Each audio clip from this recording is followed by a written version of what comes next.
Urtebete daramat Pastoralist Concernen lanean. Nire proiektu gehienak emakumearen ahalduntzean oinarritzen dira, hainbat alderditan. 2 urte daramatzagu proiektua abian jarri zenetik. Proiektuaren helburuen 40% lortu dugu, gutxi gora bera. Haiengan pentsatzen hasten zara eta gero bakarrik ekiten diote. Asa entzutea isiltasunaren norman arrakala bat irekitzea bezala da.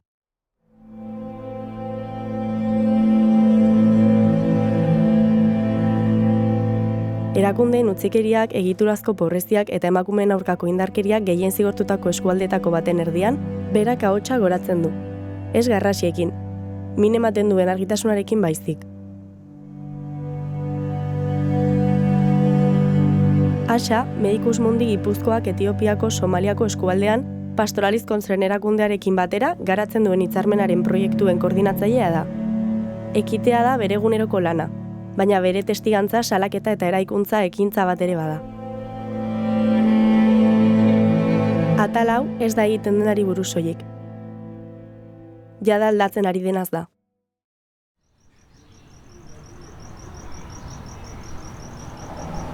Mapetan eta hedabideetan sarri ikusezina den Afrika ekialdeko lurralde honetan aski da esaten ari dira ehunka emakume. Aski da isiltasunaz, aski da mendekotasunaz, aski da ikusezintasunaz.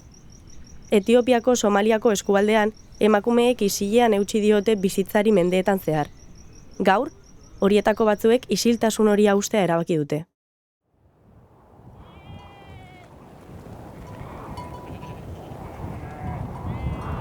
Etiopiako eskualde somaliarra mudurreko kontrasteak dituen lurraldea da. Temperatura altuak, lehorte amaigabeak, bapateko uholdeak, baldintza gogor horietan, emakumeek belaunaldiz belaunaldi eutsi diote bizitzari. Emakumeak dira ura ekartzeko kilometroak egiten dituztenak, ganadua zaintzen dutenak, haurrak hesten dituztenak, etxeak mantentzen dituztenak eta askotan, baita antzinako praktikak egiten dituztenak ere. Hala nola, emakumeen genitalen mutilazioa edo nerabezaroan behartutako eskontzak. Hala ere, gutxitan ematen zailea hotsa. Oso gutxitan daude erabakiguneetan. Oso gutxitan agertzen dira herrialdearen etorkizuna definitzen duten estatistiketan. Medicus Mundi Gipuzkoatik ara iritsi ginenean, 2015 urtean, lehenik aurkitu genuen gauza ezen miseria izan. Duintasuna izan zen, indar isila izan zen. Karitatea eskatu beharrean, tresnak eskatzen dituzten emakumeen artean ehundua. Aukera bat jasotzen badute, biderkatu egingo duten emakumeak. Irakurtzen ikasten badute, irakatsi egingo dutenak. Kooperatiba bat osatzen badute, zabaldu egingo dutenak. Putzu bat eraikitzen badute, ura banatuko dutenak. Eta Asak, bere lidergo posiziotik ondo daki hori. Ezin zaio emakume bati bere eskubideak defendatzeko eskatu, bere burua nola mantendu ez badu. Urtebete daramat Pastoralist Concernen lanean. Batez ere Medicus Mundi Gipuzkoaren proiektu arduratzen naiz. Nire proiektuen ardatza batez ere emakumea ahalduntzea da, hainbat alderditan. Arlo ekonomikoan, hezkuntzan, eta bar. Praktika tradizional kaltegarriak eta genero indarkeria murriztea. Funtsean, dena.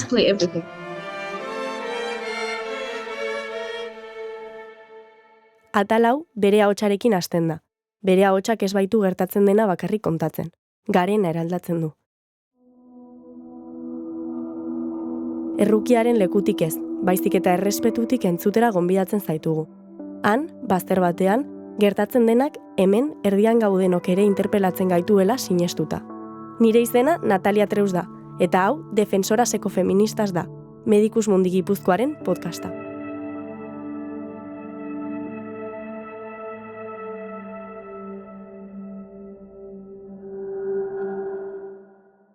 Etiopia itzelezko eta antzinako aberastasun kulturala duen herrialdea da, baina baita munduko desorekatuenetakoa ere. Nazio Batuen giza garapenaren indizean, 181tik 175 postuan dago, eta Etiopiaren barruan, Somaliako eskualdeak desberdintasun horren aurpegirik gogoerrenetakoa erakusten du. Herrialdearen ekialdean dago, Somalia eta Djibutirekin mugan, eta lurralde izugarri zabala bada, lehorra, sakabanatua, klima aldaketak eta hainbat hamarkadetan konpondu gabe daramatzaten gatazka politiko eta territorialek astindua.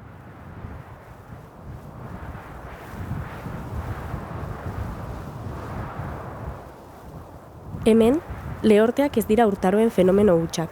Dena baldintzaten duten errutina bat dira. Janaria, osasuna, ura, bizitza. Urik ez dagoenean, ganadua hil egiten da. Ganadua hiltzen denean, familiak mantenurik gabe geratzen dira. Eta hori gertatzen denean, emakumeak dira, uraren, etxearen eta komunitate bizitzaren arduradunak ordaintzen lehenak.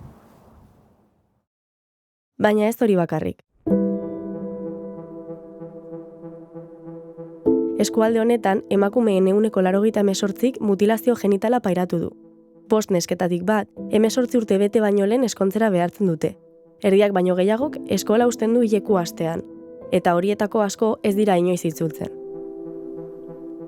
Hilekuaren pobreziak, oinarrizko zerbitzuetarako sarbiderik ezak eta kultura patriarkalaren pisuak emakumeen gorputza askotan sufrimendu eta isiltasun leku bihurtzen dute.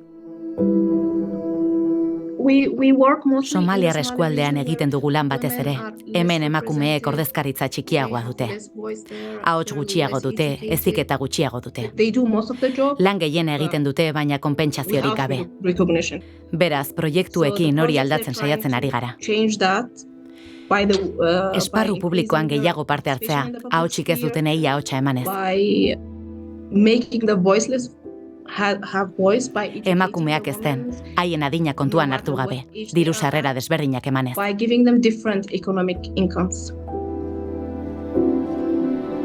Pastoralist Concern eta Medicus Mundi Gipuzkoak hor ari dira lanean, bazterretan, ospitalerik eta errepiderik ez dagoen lekuetan, hezkuntza pribilegioa eta ura urgentzia diren tokietan. Egiturazko indarkeria paisaiarekin nahasten den lurraldean, baina baita, uste guztien aurka, emakumeak antolatzen hasi diren lekuan ere.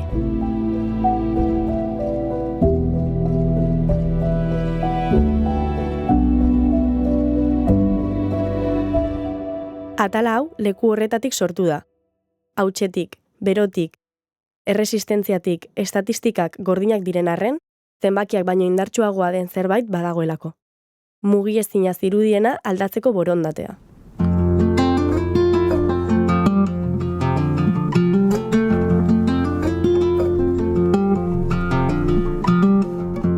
Badakizu ezin duzula, emakume bati esaten diozu zure eskubidea da.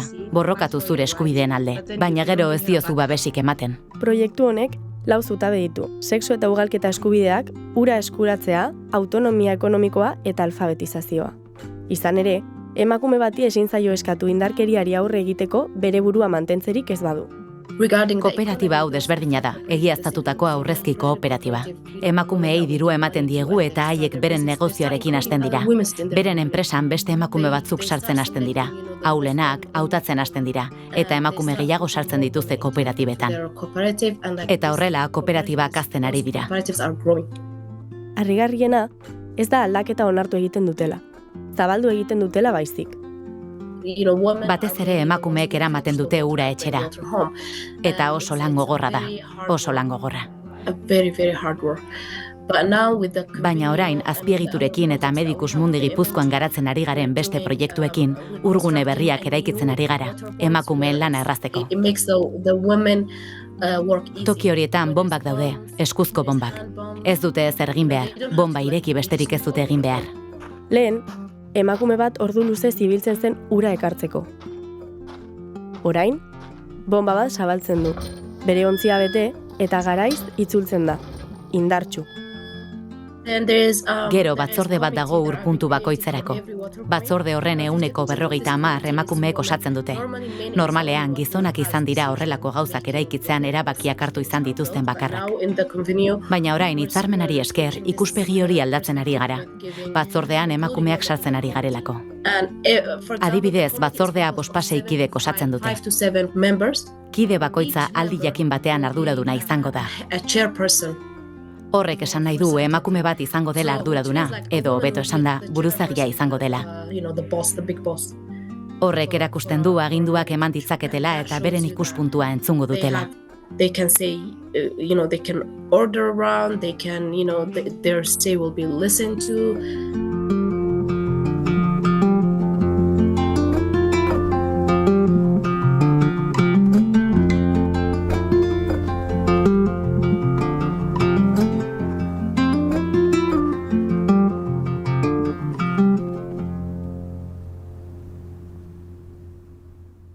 Ura kudeatzen duen emakume bat, hasi da bere komunitatea kudeatzen, bere patua.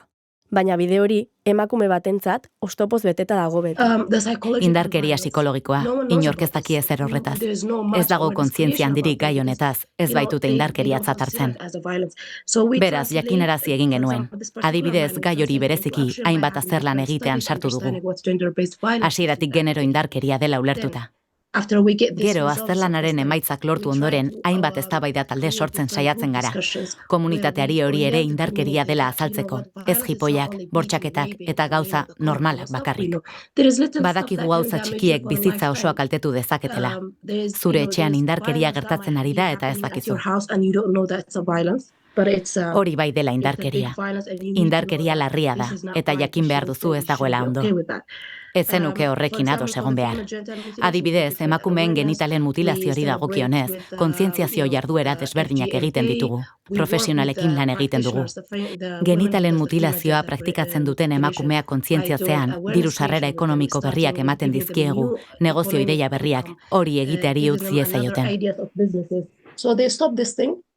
Belaunaldiz belaunaldi, emakumeek beren alabak moztu zituzten.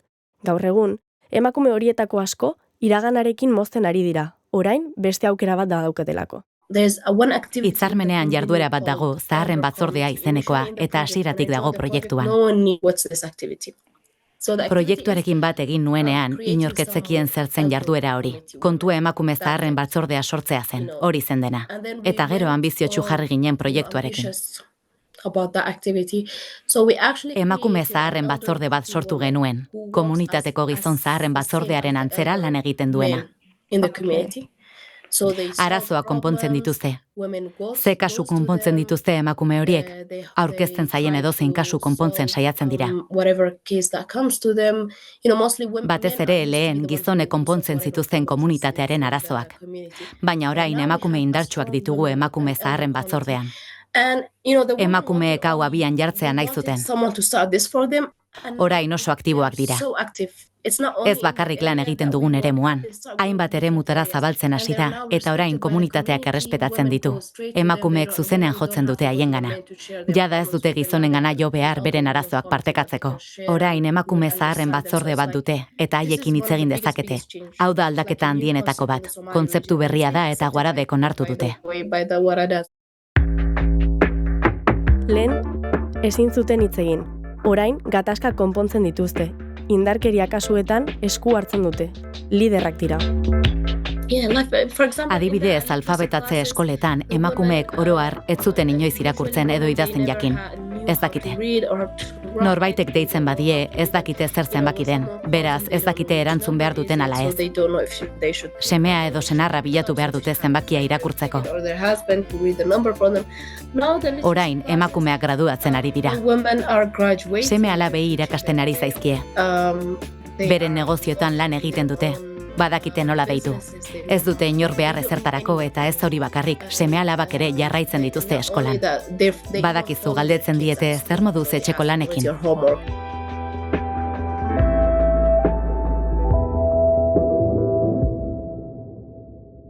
Irakurtzen ikastea ez da hitzak ikastea soilik, ezetz esaten ikastea da. Erabakiak hartzen, bizitza berri bat idazten ikastea. Hainbat taldetan lan egiten dute, bakoitza 5 emakumez osatuta. Bakoitzak bere negozioa du. Animalien merkataritza, produktu naturalak eta lekuko ekoizpena izan daitezke. Batzuk abeltzaintzan aritzen dira. Beste batzuk nekazaritzan. Horrela egiten dute. Emakume kooperatibak, burujabeak, autosostengarriak, antolatuak. Enpresak dira. Eta iraultza dira. Beste eskualde batzuetan emakumeak bereziki Somaliako emakumeak biktimatzat, ahultzat edo dena delakotzat hartzen dira. Baina bertaratzen zarenean eta lanean ikusten dituzunean, benetan indartsuak dira. Ez dira biktimak. Sustraiak dira. Sarea dira. Etorkizuna dira. Kudeaketa lan hau komunitatetik ematen hasten zaienean, behetik, Guaradaren kudeaketatik, txikiagoa dena, ideia horiek hiria baino leku txikiagoetatik garatzen hasten direnean,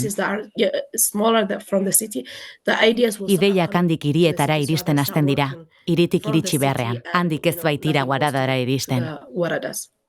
Eta orain, elkartuta, gera ezinak dira. Atal hau ez da entzuteko soilik. Gauzak aurrez aurre begiratzeko gonbidapen bat ere bada. Ziurtzat jotzen duguna salantzan jartzekoa. Eskubideen aldeko borroka ez baita ahotsa dutenen ondarea. Ahots hori irabazi behar izan dutenena baizik. Asa eta beste emakume askorekin Somaliako bide lehorrak zeharkatu ditugu. Lehen etxipena baino erakusten ez duten bideak eta orain sarea osatzen dutenak. Isiltasuna zegoen lekuan, orain hitzak daude. Obedientzia zegoen lekuan, orain antolaketa dago. Ez dute itxaro inor salbatu ditzan, euren artean salbatzeari ekin diote.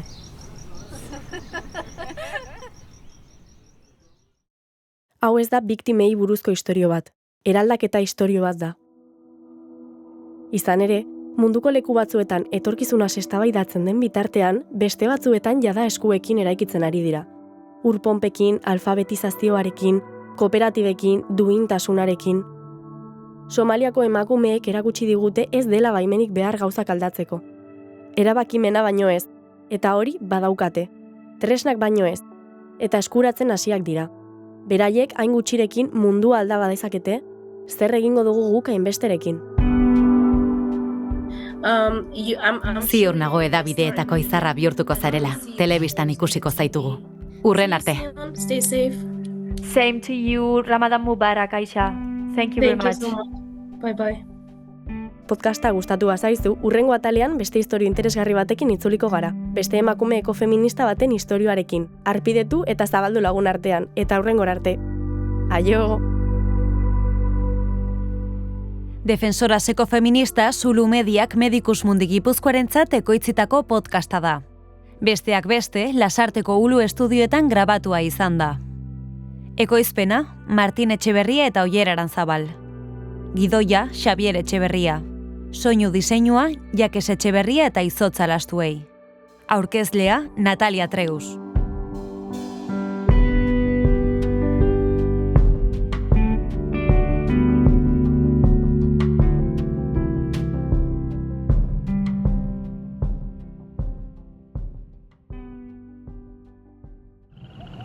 Ei, entzun hori.